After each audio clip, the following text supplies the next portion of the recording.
This is the Chagel, a Chinese take on the bagel that these days is actually one of the trendier baked goods in China.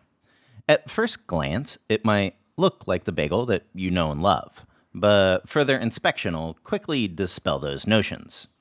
Its tangible squishiness is probably the clearest indicator, but the aggressively flamboyant stuffings also wouldn't be too far behind. This is not a New York bagel, nor is it a Montreal bagel. It's its own thing, and also pretty delicious. You see, as we discussed in our previous chewy cheesy bacon bread video, the modern bakery tradition that we see in China today is layered from three big waves of Western style bakeries opening up. First, there's the old school type with pineapple buns and similar fare. Then, second, Japanese style bakeries, which were introduced via Taiwan post reform and opening. And third, the latest wave, which are a bit more Western inspired and at least partially driven by consecutive waves of Chinese university students that studied abroad and then came back. And perhaps nowhere is this layering of Chinese, Western, and Japanese styles clearer than with the bagel. Because I guess for the unaware, Japan also has its own bagel tradition, which absolutely predates the current craze in China. So at first, it might look like our chagel is actually just a jagel. I mean, it's also pretty squishy and it's also stuffed.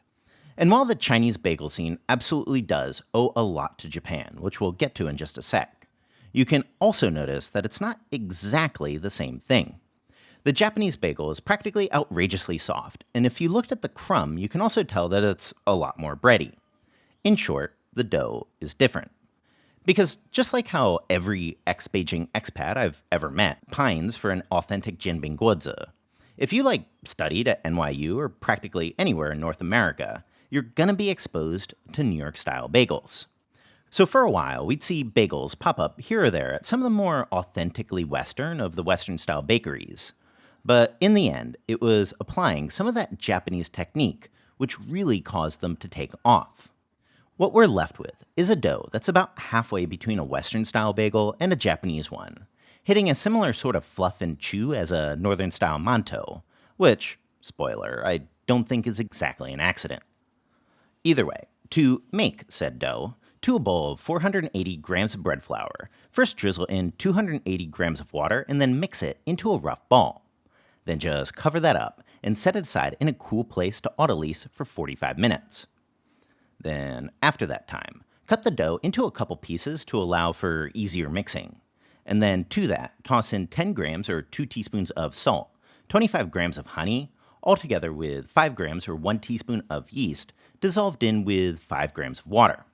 Then just knead that until it's combined and no longer really sticking anymore to your hands. Then, at this point, we'll knead this thing via our tried and true knead by slapping technique, something that's often employed in Chinese doughs as it's a great way to develop your gluten. What you'll do is get your dough up to about shoulder height, slap it against your work surface, fold the edge of the dough over, rotate it 90 degrees, and repeat. Alternatively, you could also knead this thing with a stand mixer as well, but you would need to go at a high speed at around 5 in order to mimic this effect. Either way, just repeat that 150 times, or until you can stretch the dough out into a thin film and poke a smoothish ring a bit like this if you applied the window pane test. Now, so far, at this point, there is admittedly a solid bit of crossover between this and the aforementioned Japanese bagels. There's a little more gluten development, but it's a similar hydration, and it'll even be shaped and stuffed using the same technique. So to do so, we'll be doing 8 bagels today, working towards 4 different flavors. Starting with an original flavor, an unstuffed variety, we'll take a quarter of our dough and divide it in 2 for 2 bagels. Then shape that into a smooth ball by continuously pinching the craggly surface towards the center. Then turn that center side down onto your work surface, rotating the thing to kinda seal it shut. Then those can be put aside and then rested for 20 minutes. Then, for a stuffed kind, again, there are some popular choices here that are pretty clearly Japanese in origin. A prime example might be this sort of triple cheese stuffed bagel, which is a modern favorite, one of our personal favorites, and also a favorite in Japan. To make it, Just fold 8 grams of shredded Parmesan cheese into the dough, kneading it until the cheese is no longer falling out. Then you can just roll that into a ball in the same way, and then rest that for 20 minutes in the same way. Either way, stuffed or no, we'll then take those balls and then roll them out into a sheet. To do so, roll it in one direction, rotate it 90 degrees, and roll it again to expand the width. Just repeat that move until you're looking at something roughly rectangular, or about 15 centimeters wide and 18 to 20 centimeters long. Press the far side of the length of your rectangle down a touch to make it slightly easier to seal later. Then for our cheese one, lay over another 8 grams of cheddar cut into 1 centimeter cubes along the near side of the rectangle, leaving about 2 centimeters from the sides. Then just carefully roll that up into a log and then pinch it closed at the very end. Then leave your logs to rest seam side down, covered for 10 minutes before the final shaping. But on that note, speaking of fillings, the thing that's starting to get pretty cool is that you are starting to see stuff that's increasingly cinified. Because, whenever bagels hit a culture, they always seem to kind of alter to fit. Like, historically, they weren't exactly whipping up a sausage, egg, and cheese in Jewish Poland. It's an American invention, because what's more American than turning everything into a sandwich? In Japan, of course, the bagel ended up within their ecosystem of soft, chewy, snacky bread. And in China, you're starting to see some stuffings descended from China's own tradition of stuffed leaven buns. That is, I think we're starting to see the initial stages of Baoification. Case in point, one super fun example that you can find here or there are red braised pork stuffed bagels, which honestly are pretty fantastic and way more delicious than they have any right to be. To make them, in a small pan over a low flame, first just fry a half tablespoon of granulated sugar in with about 2 teaspoons of oil until the sugar gets slightly melted, then toss in 70 grams of pork belly cut into 2 centimeter cubes.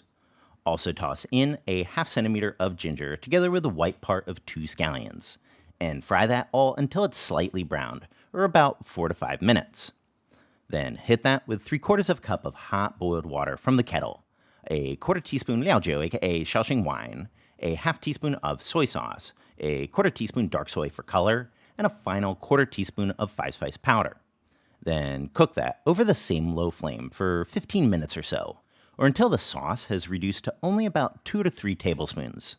Then season with an 1/8 teaspoon each salt and MSG, and thicken with a slurry of a half teaspoon cornstarch. Then once that's looking good, just set it aside to cool down. Or maybe, alternatively, just like a baozi, you can also go sweet with the fillings. This here was a similar 70 grams of a purple sweet potato, arranged on a plate with 1 tablespoon of water, then nuked on medium-high for 4 minutes to steam. Then once that's good and soft, just mash it together with 4 grams of sugar, 6 grams of melted butter, and 10 grams of sweetened condensed milk. And then this can also stuff a bagel. Just sort those fillings in the same manner as the cheese, though word of warning that you'll probably want to kind of pinch the sides closed for the pork one to avoid any leakage. Now then, after our 10 minutes of resting, we can finally shape all of our bagel varieties into their recognizable form. To do so, just grab one log and gently roll it out until it's about 20 to 25 centimeters long. The longer the log, the bigger the hole at the center. Then, keeping things seam side down, press one side of the log down to sort of get a fishtail shape, then grab the other end and nuzzle it into the fin. Fold that fin around the edge to hide the connection, and then pinch it closed and hide the pinch on the bottom. Then just work through your bagels and let those proof for 60 minutes, covered. And then, after that time, now we can boil up some bagels. So to 1 liter of rapidly bubbling water, first toss in 1 tablespoon of granulated sugar, and then swap the flame to low. Keeping everything at a gentle simmer, carefully place the bagels in and boil them for 30 seconds on each side. Let any excess water drip off onto a cloth, then place the bagel onto some parchment paper, optionally topping with any bagel toppings that you're feeling. Then just pop those into a preheated 200 centigrade oven and bake for 15 minutes. And then, after that time, if you're going that triple cheese route, just layer over a slice of good old Kraft American over the bagel right when it's hot out from the oven. And then once those are all cool to the touch, they're good to devour. Right, so this is how you make Chego, and as you can see, one simple dough can turn into 4 flavors. So of course you can have fun and then play with whatever you want to stuff into your bagel as you want. Some popular choices right now in China are Sichuan peppercorn, or some pickles, or dry seafoods, and of course some chili oil or chili stuff. So yeah, have fun. So right, check out the recipe in the description box. A big thank you for everyone that's supporting us on Patreon, and of course, subscribe for more Chinese cooking videos.